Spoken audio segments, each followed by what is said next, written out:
बीरबल और पान वाला। एक दिन अकबर को पान खाने की तलब हुई। उन्होंने अपने खास पान वाले को बुलाया और उससे पान पेश करने का कहा। पान वाले ने बिना देर किए पान बनाया और उसे अकबर को दे दिया। अकबर ने चुपचाप पान खाया। फिर पान वाले से बोले, जाओ आधा किलो चूना लेकर आओ। पान वाला तुरंत दुकान की ओर भागा। जिस रास्ते से वह दुकान की ओर जा रहा था उसी रास्ते से बीरबल महल की ओर आ रहा था। उसने पान वाले को जल्दी जल्दी कहीं जाते हुए देखा तो पूछ लिया, कहो भाई, इतनी जल्दी से कहाँ जा रहे हो? पान वाले ने बीरबल को पूरी बात बता दी।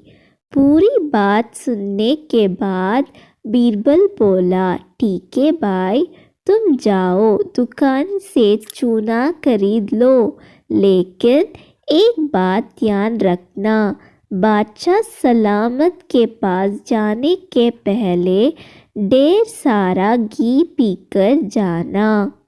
पान वाले को बीरबल को ये बात समझ नहीं आई।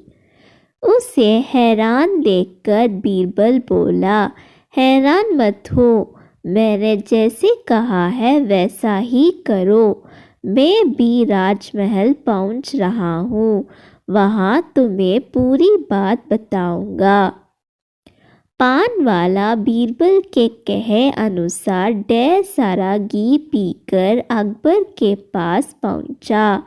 वह पहुंचकर उसने आधे किलो चूने उनके सामने पेश किया।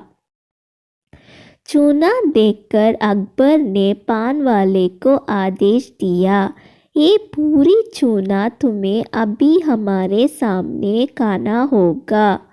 अकबर के आदेश का पालन करते हुए पान वाले ने पूरा चूना खा लिया।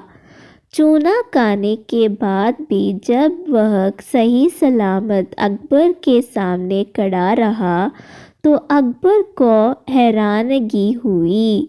उन्होंने पूछा, इतना सारा चूना खाने के बाद भी तुम कैसे सही सलामत हो? तब पान वाले ने बताया कि वह ढेर सारा घी पीकर आया है और ऐसा उसने बीरबल के कहने पर किया है।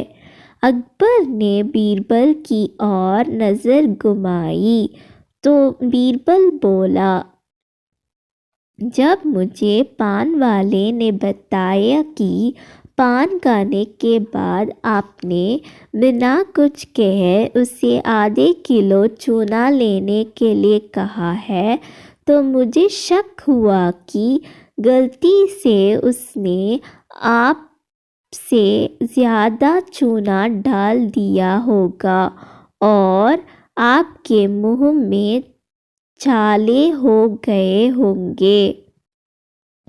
सबक सिखाने के लिए आपने उसे इतना चूना लाने के लिए कहा होगा।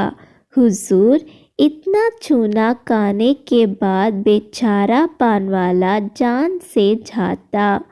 माना इससे गलती हुई, पर इतनी बड़ी सज़ा का हकदार है नहीं था, इसलिए मैंने चूने के असर कम करने के लिए इससे घी पीकर आपके सामने हाजिर होने को कहा था।